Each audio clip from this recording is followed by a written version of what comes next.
Alright guys, Technical Bit here again today, and I'm recording this very early in the morning because I need to catch a train very soon, so I didn't get the chance to watch the second match of the day. There was Optic versus GNG, but I did get a chance to watch the first one, so we're going to go through those matches today. There's some other things to talk about as well though here, so especially surrounding this denial situation with the old French guys and how that all turned out. So I'm going to go through the tweets now, and then we'll get on to the Pro League stuff later in the video. So like if you guys enjoy, subscribe if you're new as always, I would greatly appreciate it. And let's hop right into this here. So yes, Nathan, this is Natche, tweets this out yesterday, puts a tweet longer out on his Twitter. This is a translation into English, so let's go through it. Denial. Qualified for the Pro League, and then they were told they'd get a first salary. So I think someone else translated this, that's why it's not in the first person here. Okay, they were told they'd get their first salary when they get to the Pro League in Columbus. They asked for a boot camp for Fort Worth with a positive response. Didn't get paid. Ended up at the airport not knowing whether they're going to get a boot camp or not. They got told 4 hours before their flights home. Boot camp was at a hotel in Vegas. They only had their rooms booked for one night, so they had to pay themselves. Had to talk to Zach through Whalers because he was always at the bar and Whalers was the only one who could go to it. Yeah, because he's the only one who's 21, I guess. They go to Fort Worth. They don't hear anything from Whalers or Zach for hours while they're in a call together. They hadn't received any payment at this point. They get told they'll be paid when they return to France after Fort Worth. So they return waiting to get paid. 10 days pass and they still haven't been paid 10k each. They go back to the Pro League. They have a meeting with Zach to talk about their salaries. Basically doesn't give them a straight answer and they are wondering about salaries and being paid and their visas. They had the choice of going to Vegas or returning home to France. When they went to talk to MLG about what's going on, they all 5 are going to return, but Whalers goes to Vegas. They expect the new roster to have him in. So I guess this is the rest of the French guys looking at Whalers because he's now on that Elevate team, you know. There were a few thoughts on the roster, and Whalers in Vegas and 4 others in France. Zach says it's all rumours, then he benches Zeke, Natche and Risk. They talked to him for a few days, then he says Elevate board, Accelerate spot. The team had to choose to leave Whalers as sub on Denial or play with either Natche or the other way around. They chose Natche. Whalers ends up not getting his spot on Denial because Rated didn't want to play with him, which is what we heard in the Rated interview as well. So he ends up on the current Elevate with Breezy. This was done because the CEO of Denial and Elevate are good friends. This left Risk as their sub and Zeke on the bench on Denial. Also, Natche was no longer a part of either team. 3 weeks ago, they had a call with a guy called Zach Nathan from Bang Bang to talk about their salaries and Pro League bonuses. Zach told them a lawyer was involved, so this is, I guess, a different Zach than Zach Te, which is always confusing. Zach told them a lawyer was involved and they weren't owed any money, even though they signed the contracts that had them on 5k per month salaries. They didn't pay overtime for the original spots, they got a free spot and don't pay the players. Have a good evening. So, well, I don't know. This is the response tweet from the Zate CEO guy. Like, it's interesting because we've always thought Denial are a bit of a scummy organisation, and I have no reason to believe that the French guys would be lying about this, so I'm just going to leave it at that. If more comes out over the coming days, I'll go into it in more depth, but for now, I'm just going to leave it at that, and well, we'll have to see what further allegations and further responses come out here, because of course, as Shane says, which of his allegations are false, I'll follow this up in future days. So let's crack on. Map number 1. Once again, these scoreboards are courtesy of EasyMac. I'll leave the link to his Twitter in the description box below, as always. And yes, first up, FaZe versus UYU. This was a bloodbath. FaZe looked very good first up. I think Celium had a fantastic couple of maps. Zero looked supreme on the ICR. But at the same time, UYU were absolutely woeful. And this hardpoint was close to a point, and then it was just pulled away. Of course, Zaptius was his first, game on this team. I feel like this UYU team right now is incredibly, well, they lack so much chemistry. I remember Spoof made a tweet last night saying that he feels so sad when he watches this UYU team because, you know, the start of the season when Spoof was benched off the team for Method, that they brought in. At the time, it looked like a pretty good change. They started performing pretty well. But now it turns out that there really is just no chemistry on this team at all. And they're making some changes. So they get, they get Gorgo Knight out, get Royalty in. They get Proto out, they bring Zaptius in. changes that should upgrade the team in theory on paper, but it kind of shows, at least right now, why chemistry is so important, because this team is completely lost. In the hardpoint, okay, it wasn't tragic. The search and destroy was just...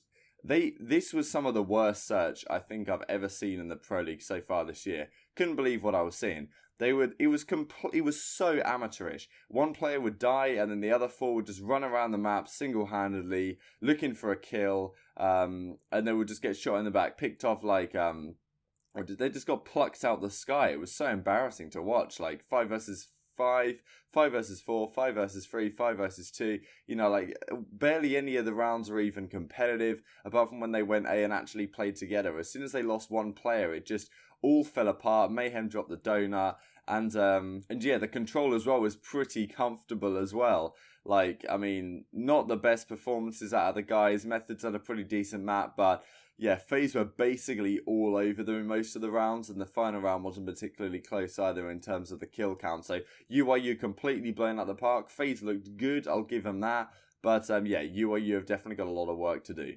So yeah, this is the final scoreboard, courtesy of your boy Easy Mac, and yeah, Scramps with a 1.5 over the series. It felt like he almost had a bit of a slow series, to be honest, but well, he figured it out with a 1.5, of course. Zero had the most kills on the ICR, which is pretty impressive, to be honest. Main ICR, 62 kills, more than the rest of the guys in your team. Celium had a very good series as well, and Asim really had... well, he didn't have to do that much this series, to be honest, but towards the end of that control map, he had a couple of influential moments. Zuma had a really nice couple of kills as well. He seems to be getting back to some degree of form. And yeah, UIU just absolutely destroyed. Not the best series of Zaptius on this team, but he's definitely still got the talent to improve, but it kind of just shows that when the chemistry isn't there on a team like this, you're getting absolutely destroyed. And that's what this was, complete annihilation. So the final series of the day, and I suppose the more interesting one, was Optic Gaming up against Gen G here. Because, yes, Gen G came off that top 6 finish at CWL London. They lost to 100 Thieves in a reverse sweep in the winners bracket. Then they went down to lose to Envy 3-1. Optic, of course, beat 100 Thieves in the pools. Then they went all the way through the winners bracket, beat Heretics. They played 100 Thieves, who beat Gen G's, who reverse swept Gen G in the winners bracket, or who reverse swept G in the semis. And then they beat Optic Gaming in the winners bracket, and then went on to the grand finals. You know, so it could have been very different if Gen G had beaten 100 Thieves. Say if they'd have won one of those final 3 maps, then this would have been a matchup we would have had at CWL London in the winners finals, and it could have ended up, you know, deciding the champion of the tournament. Who knows how things could have gone. They played back in the Pro League before. It was a 3-2 victory for Gen G when Gen G's S&D was completely unstoppable. But nowadays, their hardpoint seems to be the game mode that really, well, that's really damn good for them. And it's what we see here. So I didn't get a chance to watch this. I'm just going off what I see on the scoreboards. So that I'm sure there were some interesting moments that I'm not going to mention, but I'm sure you guys can mention them in the description box below, in the comment section. That's the one. Okay, so first map, 250 to 197. Seaside Hardpoint, which is very much a game that can go either way. One thing I notice here is that Scump and TJ Halley have these were the players that were just superb at London, and the SMG like this, the two aggressive players were the ones who are really going off. And when you don't get this out of Scump and TJ, then you're liable to lose a lot of series, you know, because these were the two that were that really not carried Optic, but these are the two players that you really need to be playing incredibly well. As you can see on the side of Gen G, you know, Envoy and Havoc had a really good map. So, you know, so Gen G take map number 1, it is what it is. Then map 2, 6-2 on this gridlock search. Gen G have always been spectacular on gridlock, even since this Envoy. And Morks especially goes 11-1, that is ridiculous. Every single time he plays this map, he's going off, I swear. And, well, obviously, Optic let it through the veto. Maybe they think they can take on Gen G's gridlock because if you know anything about this Gen G team, they are unbelievable on gridlock. They were with Spacely, and with Envoy, they seem to have got even better because he's really, really good on this map. So yeah, they play gridlock search. Gen G go up 2-0. And then we go on to map 3 here. And this was actually, I got informed, this was all offensive victories. So this was 5 rounds, all on offense that won, which is pretty damn interesting because it's not something you usually expect to happen on Arsenal. But I do feel like the game is going that way where the offense is getting a lot more advantage because what can tend to happen with the offense is if you play your offense very smart and you play the trades very cleverly, you can effectively push back the enemy team into their spawn and then set up on head glitches and get some sort of advantage even around situations where typically the defense has the edge. So yeah, this is an all 5 offensive round victory. I do tend to find that in these sort of games, whoever has the round 3 tends to have the specialist advantage in that round because, well, you know, whoever wins the round 3 then goes on to win round 5 as well because the specialists come back up again kind of thing. But, you know, it's interesting. Optic obviously take this one 3-2. Impressive map out of the likes of TJ especially, TJ and Scump for sure. Like, this is the sort of map where, well, these are the KDs that you'd love your SMG and your SMG Maddox heavy fast players like Scump and TJ are. You know, these are the kind of levels you'd like them to be on. And, yeah, well, that ends up winning the map.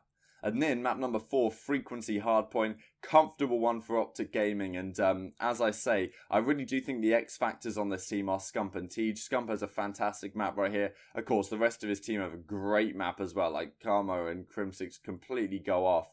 And yeah, well, especially on a map like Frequency, if you can get a guy like Scump putting up some good numbers, despite what Envoy was doing on the side of Gen G here, nothing could match Optic on this map. It was 250 to 126, comfortable victory. Take it all the way to Game 5, and in a similar fashion to against the likes of 100 Thieves, Gen G get reverse swept once again. This was a 6-4, as you can see on the left. Easy Max filled everything out. Gen G did make a bit of a comeback from 4-1 all the way to 4-4, but Optic did some nice adaptation, I can imagine, and then closed out the game 9-5 for Scump, which, you know, of course, everyone says historically with Scump, maybe not the best S&D player. Here he has a great map. Maniac goes 13-8, but to no avail. So clearly right now, 2 very well-matched teams. Frequency seems to be Optic, you know, pretty good haven map for Optic right now. Gen G superior on the gridlock S&D, which they always tend to have been. So yes, this is the final scoreboard of the series. Dashi has a relatively quiet 85 kills and a 1.1.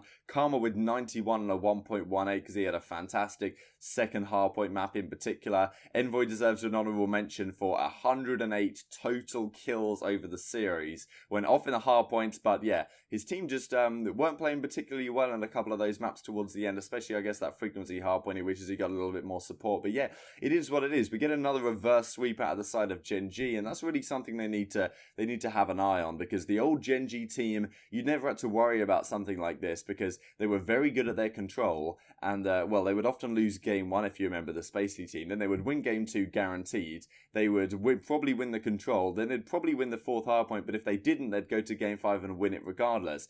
But right here, I always fancied Optic a 3-2 in this series because I feel like their game 5s are a little bit stronger, a little bit more composed than a team like Gen G might be.